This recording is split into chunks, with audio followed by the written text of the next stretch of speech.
What is going on, everybody? Welcome to Believe in Chargers. And again, the name of the show is fitting because Charger fans, it's a time to believe right now. They silenced all the critics. The surging Dolphins come into town and they have a big stain on their California road trip. The Niners and the Chargers both dethrone the Dolphins. Lorenzo Neal, how about that on Sunday night last night? Justin Herbert silenced a lot of haters last night. He really did. Everyone's talking about, can this kid perform at a high level? Can he be consistent? Can he win the big game? Or he's just a guy that throws it all around the park, a la Dan Marino. But you know what? Those guys got to show you last night. Not only can he throw it around the park, but he can win. And it goes to show you, if he gets some help from the other side of the ball, and when they can run the ball with some sense of consistency, just a little bit of a running game, you can see what Justin Herbert is capable of. And won't you look at that, Chargers fans? He gets Keenan Allen, Mike Williams back together on the same field. Whoa, now he's a top five quarterback again. It's not a coincidence. And I want to tell everybody the fact that we were having these Tua versus Herbert, who would you rather have discussions over this week was, guys, quite frankly, extremely disrespectful. And I think those discussions were put to bed very early last night. Tua Tagovailoa, 10 for 28, 145 yards, and four of his 10 completions were on the last garbage time drive of the game. The dude was basically 6 for 24. Justin Herbert last night, Lorenzo Neal, 39 of 51, 367 yards, was fantastic last night. And Lorenzo Neal, this is a game that the Chargers had to have as they're fighting for their playoff hopes. Lorenzo, they are now, if the season ended today, in the playoffs. Thoughts? I think that they're a team that if you get in the playoffs, it's going to be scary because here's what the Chargers give you. They're never out because they have a big arm in Herbert. He's always going to sling the ball around the field. He's going to give you an opportunity to win, a chance to win. So if the defense, Bosa coming back, if this team can get healthy at the right time defensively, get stouter against the run, continue to evolve as an offense and behind Justin Herbert, I'm going to tell you right now, they're a tough out. And you saw last night, Miami, the quarterback inconsistency. Miami has some defensive players, has some offensive players, but goes to show you when the Chargers are playing well and Herbert's rolling, let's ride. And we have to talk, a lot about, this game. We have to, talk about head coach Brandon Staley, who I thought, called his best defensive game in his young NFL coaching career. We're going to talk about Justin Herbert. We're going to talk about this defense. We just want to give a quick shout out, everybody, to our sponsor, betonline.ag. Go over to BetOnline and use promo code BELIEVE. That's BLEAV for a $50 off welcome bonus. A lot of action-packed sports. Now we got hoops. We got the World Cup, which is going to be an awesome semifinals on Tuesday, Wednesday. We got the NFL season. So go over to our friends at betonline.ag, your number one source for all your betting needs. But my goodness, Lorenzo, you talked about this. The Chargers getting healthy at the right time. Don't look now. Joey Bosa, who's been on IR, is returning to practice this week. Rashawn Slater, Lorenzo Neal, all-pro left tackle, they're saying can return before the end of this season. I mean, they are doing all this with Justin Herbert getting just thrown around in the pocket low. They're having to roll him outside. They're having to do bootlegging so they can give this guy time. If they get Slater back, if they get Pipkins back, I'm telling you, this could be a dangerous team if all the pieces come together. What he did in the pocket last night to elude Nuts. pressure was nuts. It was Mahomes-esque. I'm telling you, when you think about Mahomes, you look at Josh Allen, and you talk about the different guys that what they can do, the Justin Fields, you say, what can these guys do in the pocket when there's nothing there? I'm telling you right now, add our boy in that. Add Herbert into that list about guys that can, the escapability, can get out of harm's way. You have to add him in there. Yesterday, I was in San Fran, watching that game before the Charger game and watching how Tom Brady at 45, the beating that he took, his offensive line, they got the most penalized left tackle in the game, 30-some holding calls. Watching him score touchdown after touchdown and get called back and just the ineffective. I mean, you watch that and you look at Herbert and you're saying, wow, look at Herbert playing with a, let's be honest, a makeshift kind of offensive line. Not saying that they're horrible, but the guys that they paid the big money to are not out there. And he's still making it happen and keeping his team in games. You look at Tom Brady, the greatest of all time. He can't even keep his team. He can't even keep his team in games. That's how bad his offensive line is. He doesn't even have a chance to throw the ball without getting hit. So Justin Herbert, what he did and what he's continuing to do, this guy is not a. He is elite and he is a superstar.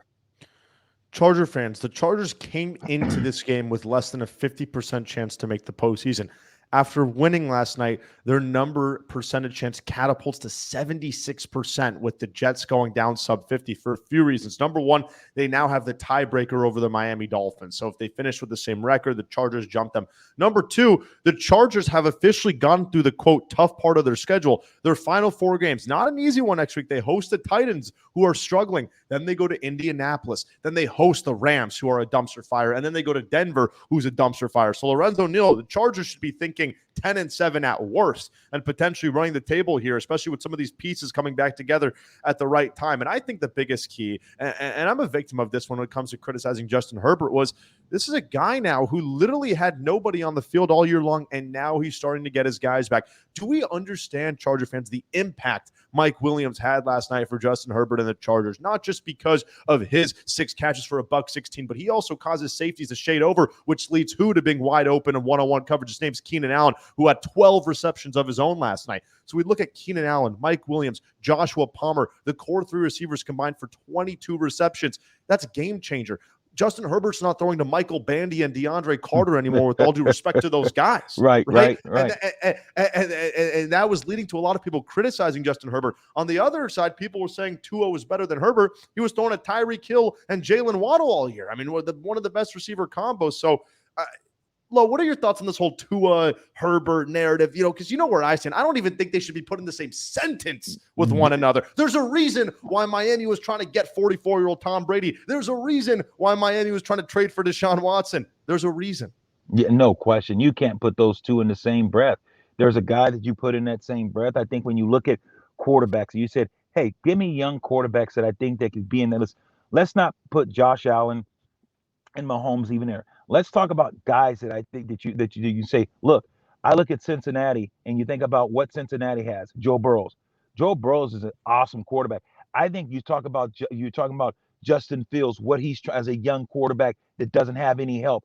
I look at these guys as that's when you want to start talking about Herbert. You better start talking about guys like that, the guys that are just like that's got that good stuff. Tua doesn't have it.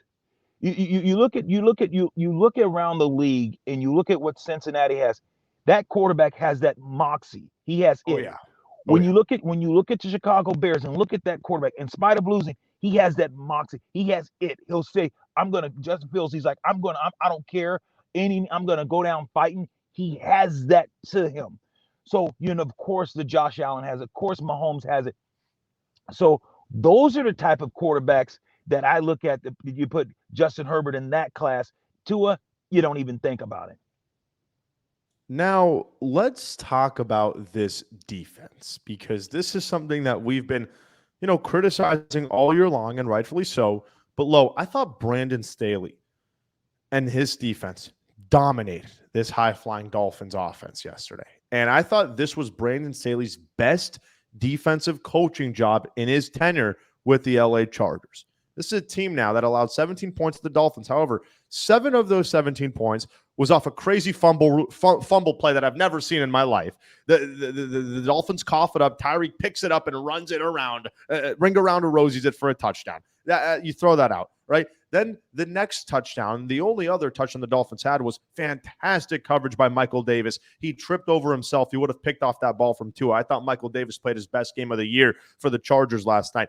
This defense got home to Tua. They caused Tua to drop back 33% of the time. Van Noy had his first sack. Mack had 5 pressures. The secondary was lights out. Asante Samuel Jr., we had Derwin James on the show. He said he's the truth. Well, he proved he was the truth last night. Lorenzo, talk about what this defensive performance can mean from a confidence perspective for this Chargers defense that struggled for the most part of the year, but is now playing better and going to get reinforcements shortly. Yeah, I don't think Miami, listen here, I don't know if Miami will win another game this year. Agreed. When you watch, I think that they figured out the Rubik's Cube. And the Niners did, and the Chargers follow that blueprint. You drop guys into coverage and you understand he wants to get the ball out of his hand quick. It's the read option and saying, okay, I'm going to read it, and now he's going to try to get the ball and throw it in the windows. The Chargers did such an amazing job dropping guys into coverage, getting in those windows, getting in those throwing windows, and making Tua have to go through progressions. And he didn't. And he failed. And he failed miserably. Because then once he started trying to get through his progressions, oh, hello, there's some pressure coming to get you. There's someone knocking at the door. And that's what I love that they did. They took away those windows where he couldn't look at his first read. Then they said, okay, we're going to make you hold through the ball. Now we're going to play deeper coverage. And what they did is dropped and played some 4 and do great zone concept. And then Tua couldn't get through the progressions because the pressure was on him. This Chargers defense, in my opinion, this might have been their finest hour. And Lo, it's pretty nice to be following DeMeco Ryans' blueprint because he's the best defensive coordinator in the National Football League, in my opinion. I think he's going to be a head coach in the National Football League very soon from the San Francisco 49ers. And another really good point is the Dolphins love ripping your soul on the intermediate passes. It's not the short 5 to 7. It's not the big deep bombs. It's the 12 to 18 yard kind of shallow posts that Mike McDaniel, the Dolphins, love to rip your hearts out. And what the Chargers were doing was they were dropping back. They were playing even softer coverage and taking that away, giving Tua the check down. If he was going to take a shot to Waddle, the safeties were back, the corners were back, and they were right there. And Tua tends to underthrow his guys on deep shots just because he's able to get away with it because his guys are so fast, right? And they get separation. But I thought the defensive game plan was fantastic. And Brandon Staley said it too, like you have to accept the challenge. Quote, challenge equals opportunity, he told the defense. And listen, Mike McDaniel tried to affect the Chargers secondary's confidence level earlier. First play of the game, he takes a shot to Tyreek Hill against third-string safety Alohi Gilman. He makes a great play. That is huge from a confidence perspective. They were trying to win the game mentally, Miami, at first. So, Lo, I mean, listen, they put on a show today and talk about what this thing can do for this Charger team now coming up. You know, they have Derrick Henry to face next week in the running game. It's going to be scary. Maybe they get Bosa back next week. But what do you think's next for this defense? Well, I think all you can do now is keep adding on and put the hay in the barn. When you're watching this team and you say, okay, when you look at Miami, this is a team that Tua likes to throw the ball in front of him. Everything's right in front. Everything's in the middle of the field. Nothing's great to the outside boundaries. And the Chargers said, look, let's take away the middle of the field where he wants to go, and let's make him beat you on the perimeters. Now, this week, you're coming in, you got a Tennessee Titan team that's just dropped 2. They seem like they're reeling. The Chargers and the Titans have 2 things in common. One thing in common. If the quarterback Herbert's not on, if he's not tossing the ball around the field and doing his thing, the Chargers have no shot in winning. Okay, let's be honest. And if the Tennessee Titans, if Derrick Henry is not running the ball physically, and they're not getting and having, he doesn't have 30 or so carries and doesn't have over 150, 160 yards, they're not winning. That's just how they're built. And the Chargers, you know, they're built around their quarterback. Yes, they have an Eckler, a running back, you know, that if you give him some time now, you see with because of the receiving core coming back, defenses had to loosen up and play a little bit more coverage. And the running game looked a little bit better to me yesterday, and it was good to see that. So they're going to play a Titan team that's going to be fighting for its life. You're fighting a desperate Tennessee Titan team that's going to give you everything. They're in the same position that the Chargers were in last night. And so, but the Chargers are in that position week in and week out. So they have to understand, look, we've already given away our get out of free jail cards. We have already given them away. We have to draw our line in the sand, and we got to punch people in the mouth. We have to jump on this Tennessee team, and we have to make them one-dimensional. And what do I mean? Make Tannehill beat you. Make Tannehill beat you. So you take away Derrick Henry. You get the Chargers need to jump on this team and strangle them from the start, Barna. And if they can jump on them early and go up by 14 or 21, and now guess what? Now Derrick Henry's non-involved. Now he's not. He's an afterthought. So if the Chargers, you got to say, offense, we have to start fast. We got to make Tannehill beat us because he can't do it. He can't do it. He won't do it. Here's another thing, Lo, and I think we talked about how fantastic this defense was. Let's not forget, they didn't even play with four of their 11 starters. No Derwin James, no Joey Bosa, no Bryce Callahan as their nickel corner, who's been great this year. No Sebastian Joseph Day, who's been their best run stopper. They did all this without half of their defense. which is the crazy thing. And they're going to get those guys back. The right side of the line was awful yesterday for the Chargers. They didn't have Trey Pipkins. All right, Foster Sorrell, with all due respect, I think I can play a better right tackle in the National Football League. Now you take a look at the left side of their line. They didn't have Slater. Filer hasn't been good. So, Lo, a part of my heart is still very much in this thing because they still can get half of their team back. They're missing 4 or 5 starters on offense, 4 or 5 of their best players on defense. And if the season ended today, they would be in the postseason. And the beauty of the National Football League, Lorenzo Neal, is it doesn't matter. You just have to get in the dance, and anything can happen. Take a look at Cincinnati last year. They got in and they were one Cooper Kupp insane route away from hoisting a Vince Lombardi trophy, right? So it's just trying to get in at the right time in the right place. And right now, if you're the Chargers, you're looking at this thing. This team can maybe be a 6 seed. You have to go and play the winner, of the AFC North. I mean, if you're telling me the Chargers had to go to Baltimore in round 1 of the postseason, I think a lot of Chargers fans would be feeling pretty damn good that they can go win that game. You'll beat Baltimore. You don't want to see Cincinnati. Cincinnati's starting to get hot. They're Lorenzo, I think they're the best. Lorenzo, I think they could be the best team in the AFC. hey, I'm waiting, brother. I'm telling you, the Cincinnati Bengals, they're starting to get their swagger back. They're starting to protect, and they're getting healthy, and they are scary. And I'm gonna tell you what, though, the best thing that could happen to Chargers is all these injuries, because you put the weight of the world on Justin Herbert, and he's a great young man. I've been able to, I have conversations with the young guy, and you put the weight of the world on that kid, and you know what? He didn't blink. He got it there, and he's like, okay, he's pushing it. He's trying. He became sporadic at times. You and I talked about, because he didn't have receivers, he wasn't just playing loose football. He didn't become and he's just trying to force it. Okay, the ball's got to go here. Okay, boom. He became trying to be like mimic the system. Okay, I'm gonna be this system quarterback. I got to get the ball out of my hand. Now, Herbert, you watch him yesterday. You're starting to watch him. He's back to Herbert. He's creating things. He's making guys miss. He's taking a play that looks like nothing and he's turning water into wine.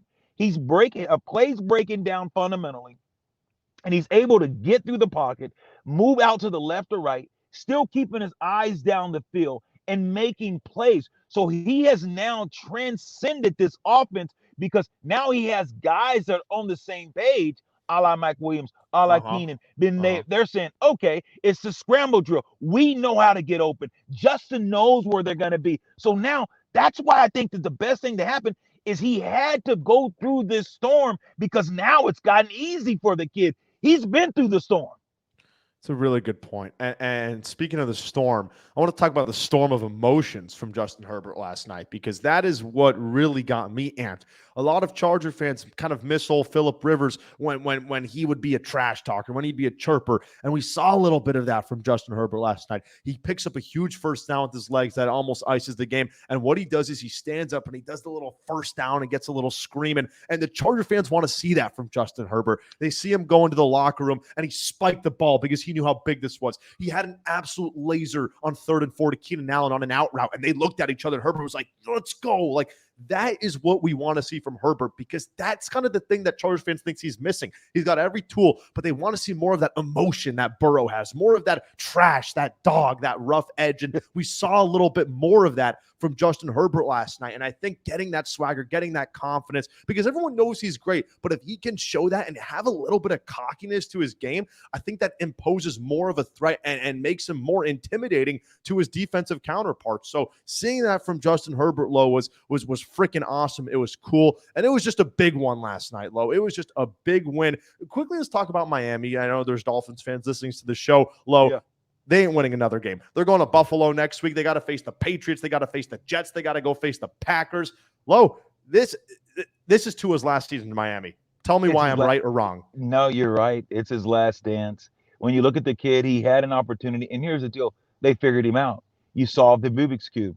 And, the coaching staff, they did a great job. Mike McDaniel's a great coach, He's a great coach. He's a great coach. And now this young kid is just now, they're like, look, let's drop in coverage. This is what we do. Let's try to take away everything right in front of him, make him beat you to the perimeter. And he just can't do it. So, yeah, Miami, to me, they'll be lucky if I'd give them maybe one win.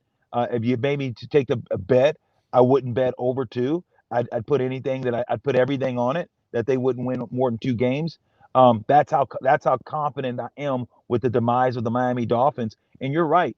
That's a great assessment. Tua's gone. When you watch the way he played and you saw the inconsistency and you just saw under pressure, he just melts. He's not a giant. He doesn't just have that moxie that says, okay, come on, let's go. He doesn't have it. And yeah, Herbert didn't show it early, but now he's starting to do it because he's coming into himself. He's a guy that you got to realize this is his fourth year in the league, or third or fourth? Third? He's drafted in It's, 2020, so this is his third year in the yeah, league. this is his third year in the league. Okay, you got to realize the guy's been thrusted in it. So you just don't, a lot of guys just don't, you don't have it early. You want to make sure you know what you're doing first. You want to get your sea legs. And now I think that, okay, he's been through some tough times. He's listening to the media come down his road. He understood, like, okay, God, how do I get through this? He understood it's going to be tough. And now the guy's like, okay, you can't shake me. You can't break me. He's finding out who he is. And what he is a winner. What he is a quarterback in the National Football League, but he's someone's son. He's someone's, you look at he's got a mom, he's someone's brother, sister. We understand those unmutables. But what you're finding out also about Justin Herbert, that the guy has heart, he has tenacity, he has ability, and just because he doesn't show it emotionally all the time, the guy still has it. No doubt. And Justin Herbert was by far the best player on the field last night. It was a masterclass performance, and I told some people I think that this could be my favorite performance of his career. Maybe not necessarily his best, but given the circumstances, given him having one blink of an eye in the pocket before he gets absolutely walloped, he has to go through his progressions in less than a second. Look right, look left, decide on the spot, he gets crushed. This was my favorite Justin Herbert performance because it was a masterclass. He made no mistakes. He made the throws when he needed to. And the limited offense, is because of the limited protection that Herbert has. And I want to give credit to Joe Lombardi. I thought he had some good play calling last night, trying to roll Herbert out of the pocket. Trying to find ways to buy him an extra time in the pocket, rolling left, rolling right, bootlegging here and there, giving Herbert a chance to make a play. And here's the thing with the great quarterbacks, y'all, versus, the ones who are game managers. Game managing quarterbacks are ones who are able to win games with everything else working in place, right? With great receivers, with a great line, with a great defense, a la the Tua Tagovailoas. In my opinion, all the Dak Prescotts, call me crazy. But the great quarterbacks are the ones who are able to win without the sum of their parts. They're able to win when guys aren't healthy, when the defense is playing bad, when the line isn't there. Like Joe Burrow leading his team to a Super Bowl with no line, like Justin Herbert winning these games last night, right? Those are the great ones who can do it without help. And those are the ones you need to lock up for many, many years. So listen, even when it ain't pretty. Even when it ain't pretty. Like, I'm just chiming in, adding, validating what you're saying. Even when it's not pretty, Borna, when you watch, like you said, Dak Prescott, they're losing. You're about to lose a game, play to the Texans. And when the game was on the line, he took took the offense down the field, and like you said, and got in the end zone and said, I'm a winner. That's exactly what you're talking about. Those type of guys, the Herberts and those type of guys you look at and say, they have it, they're winners. So, Lo, I mean, we'll go for a few more minutes here. Now, let's kind of preview what's next for the Chargers, right? They're 7-6. It's been a whirlwind of a year for the Chargers. I mean, they come in with Super Bowl expectations. 80% of their team gets absolutely decimated. They are the most injured team in the National Football League. It's not even close from a percentage standpoint. However, the season ended today, they'd be in the playoffs. There's been a lot of coaching scrutiny on Staley, the defense, health, Lombardi, yada, yada, yada. The substance is out there. As a fan, all right, what are your thoughts on the Chargers right now? Should they give you a reason to believe? Absolutely. I think the fans should look at this team and say, why do I have hope? Well, a guy by the name of Joey Bosa is coming back. When you're talking about Slater could come back possibly. When you talk about a team that's been undermanned and at times underperformed, but still in the midst of the storm, they're starting to come out. And they were in the eye of the storm. People had left this team for dead. We talked about, man, they talked about running Staley and all the different things and who's going to be the new head coach. And the Saints old head coach is going to come in and what's going to happen? Is this team getting ready to go through a massive overhaul? Is Staley bringing the right guys? But all this team did in the midst of the storm was find a way to stay afloat. Find a way to keep emptying the buckets because there's water in the ship. And they found a way. Each man, hey, you know what? Grab a bucket. Throw it out. Keenan went down.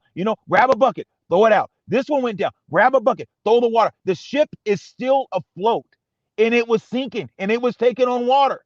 And everyone was like, "Oh my God, is this ship going under?" But oh my goodness, guess what? They're starting to get out of this, and now they patched up because the storm is over. And now they're patching up those little holes. They're starting to get players back. You're starting to patch it up. And shouldn't you be happy? Should you have excitement? Should you have some optimism about this team? Hell yes, because the storm is about over and there's help on its way. I love it, and there's not just help on their way. There's upgrades on the way. There's massive upgrades on the way. All pros coming back left and right. Bosa, Derwin, Slater, Bryce Callahan, who's a great nickel corner.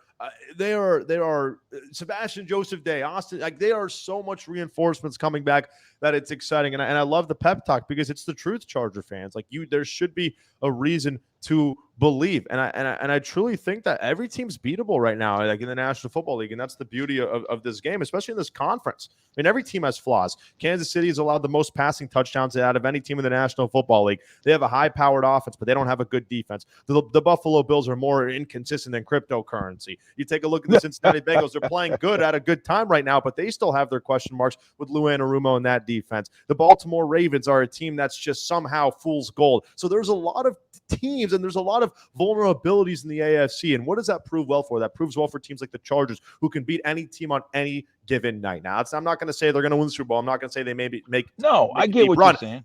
But the point is that they could, because they have number 10. They're starting to get reinforcements back. This is a completely different team when you have Keenan Allen, Mike Williams, and Joshua Palmer on the field at the same time. Now, it's going to be an even better team when you have an all-pro left tackle where Justin Herbert's not shivering in the pocket every 2 seconds, right? Right. So it's going to get exciting. And as Brandon Staley says, we are up for the challenge. So Charger fans, previewing next week, Derrick Henry, the Tennessee Titans come to town. They are on the brinks. They've lost 3 straight games. Will they lose 4 straight games? History says they won't, but this Charger team is surging. As Lorenzo says, they're patching up the storm. Tennessee is interesting because, Lo, you said everything's on the line for them. Potentially not really, because their division sucks. The Titans can win one more game and likely win the South. I mean, the Jaguars are 5-8, the Colts are 4-8-1, and the Texans are the worst team in football. So I don't think there's actually as much urgency on Tennessee's fronts. No doubt they want to win. They just fired their GM. But what do you think is the key to this game? Is it just stopping Henry and I think everything else follows suit? Well, I think not just stopping Henry. I think you got to stay technique sound. I think special teams, everything that you're doing, you got to continue. But you even got to crank it up just a little bit more. You don't want to make this a dogfight. So if you're the Chargers right now, you got to look and say, hey, look, we understand we got help coming, but what are we going to do with Tennessee? What we need to do is say, okay, if we play Charger type football, don't get mistakes, don't turn the ball over, play up front, get after the passer, make them one-dimensional, frustrate Tannehill, make him uncomfortable in the pocket. Your best is good enough. That's what the Chargers need to know. Their best is good enough. Mike Lombardi, offensive coordinator, the head coach, they all need to be saying, look, all you have to do is do your job. Your best is enough. Don't try to do anything else. That's when you get nosy, sticking your head in there and not playing your gap. Derrick Henry breaks a big run. Getting nosy, trying to look in the backfield, the safety trying to come in, and now you got a pass right over your head. You have to stay consistent to what you're doing. That's what the biggest thing to me. So you're talking about what's the key to me? It's about staying consistent and doing your job. Don't get nosy. Don't just try to fly in there because they want to play action and go over the top. Everyone's got to be locked in. And if they can just stay locked into what they're doing, it's good enough to beat the Titans. And I want to mention one other thing. And this is a mistake that Mike McDaniel made for the Dolphins that I promise you Mike Vrabel won't make. Mike McDaniels didn't run the football. And they were running the ball well against the Chargers. Not initially. The first quarter of the game, the Dolphins didn't find success, and Mike McDaniel just gave up and stopped running the football. That's a rookie head coach. Because what had happened in the second half, and Lorenzo, you taught me more than anybody about the importance of running the football in the NFL. They ran the football so much better in the second half, the Dolphins. I don't know why they didn't do it more. Right. 19 rushes for 92 yards. All right. Right. That's 5 yards per carry. And 5 Right. of those rushes were negative yards. The Dolphins were actually taking advantage, but Mike McDaniel's kind of that guy. He wants to prove he's sexy. He wants to silence the haters and show that he still has the high-powered offense, more of an ego thing. Do you want to prove that and do pretty things, or do you want to win games in the National Football League? And Mike Vrabel is a tough-nosed guy, former player, as you know, Lorenzo Neal, who's going to shove the ball down these teams' throats. Derrick Henry's going to rush the ball for 30-plus times in this game. So I just want to put that out to Charger fans. You're right. Mike McDaniel made that mistake, and Mike Vrabel, I promise, will not.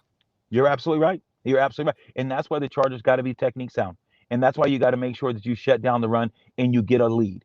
Because if you let this team stick around, and then you let Henry stick around, and you know that he's going to have an opportunity to pop one. So if you jump on this chart, if you jump on the Titans and get ahead of them, play from up in front, you don't let up, because they want to continue to run the ball. If it's close, 7-3, 10-7, they are going to continue to run the ball, and that's going to be a problem. Chargers got to get a lead, and that way you can make them one-dimensional.